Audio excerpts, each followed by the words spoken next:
I learned this from my father.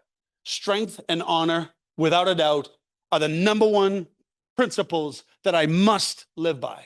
There's no way that I would even remotely stand here and speak to you unless I lived my life with strength and honor. With honor, it brings so much respect. And when you see people respecting and loving each other, oh, wow, does that feel really good? I'll tell you something that happened to me. I told you I was going to tell you before. I'm on this flight home, on a flight coming out here just 2 days ago. My phone's on, sitting in the seat, and I'm like, what the hell was that?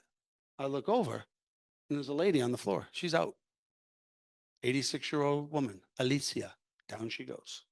I'm like, there's a guy next to me. I'm in the middle.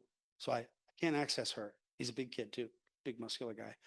And then another guy came up the back of the walkway, and he gets there, and somebody asked him, "What are you?" He said, "He's an EMT."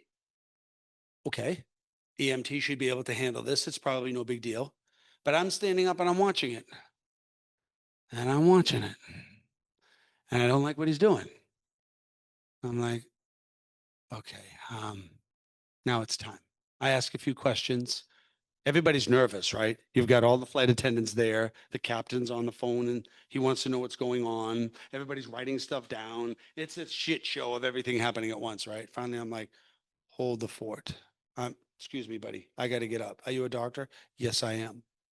Oh, the EMT guy. Okay. He has one anything to do with it. So now we've got blood pressure cuffs. We've got SpO2. I'm looking at all the things to see if this woman's having a cardiac arrest and she's dying on us, right? And I'm working on her. And she's got the mask on and going through this moment. Now everybody's watching me and they're watching what's going on. And in all of that, she's got a mask on, so you can't see her face. She's like this, well, and her eyes are closed. And I'm thinking, is she dead already? I'm working on a corpse. I'm like, no, I'm assessing blood pressure, heart rate, her oxygen levels. I'm looking at everything. Finally, I realize, okay, she's actually coming out of this. Her heart rate was 49 when we started. It went up to 61. It was coming back up.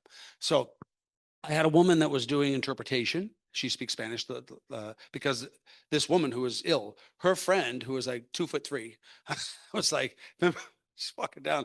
"Oh, where's her friend?" I couldn't even see her over the seats. She was so short. It was pretty cool. Anyway, so I said to her, is she on any medication? What's going on? Blah, blah, blah. We talked for a few minutes. And finally, I said to the girl who was doing the interpreting, come here, I want to tell you something. Now, it's all this going around. And I said to the woman, the interpreter, tell her friend to tell her that I'm a doctor and that she's going to be okay now. Now, there's a moment of pause, and I'm like, tell her. Spanish starts. This woman's like, now. Gentleman comes up to me. I got the captain on the phone. Yeah. Wants to know if I got to divert and land the plane. Your call. Pretty cool, huh? Seriously? The pilot wants to know. It's your call. I'm like, no, she's going to be okay. Okay. Gets on the phone, now talking to the pilot. Pilot says, okay, I trust. Let's keep moving. And that woman looked up at me. She's got this thing on. She's like this. And I had my hand down her shirt on the backside, just caressing her back for a moment, up on her head, on her forehead. And she goes, just like this.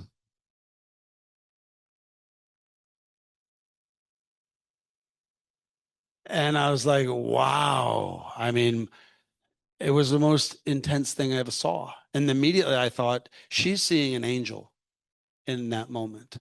I'm in the role of that. I'm not an angel, so I realize that my kindness and my strength in that moment to take over and release everybody from responsibility, that the Father runs the show.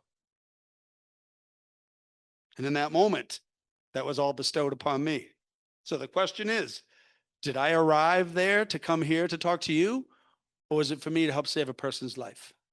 Not only as a physician and a doctor, but more importantly, as someone who can just give her back a moment of peace and comfort because the angels had her. It was the most surreal thing. I couldn't speak for 10 minutes. Back to my seat. I'm like, wow. The good Lord is around us all the time. He knows better than anyone or anything what's going on, and he may choose you. But when he chooses you, he wants to know, this is my assessment, that you live your life with strength and honor.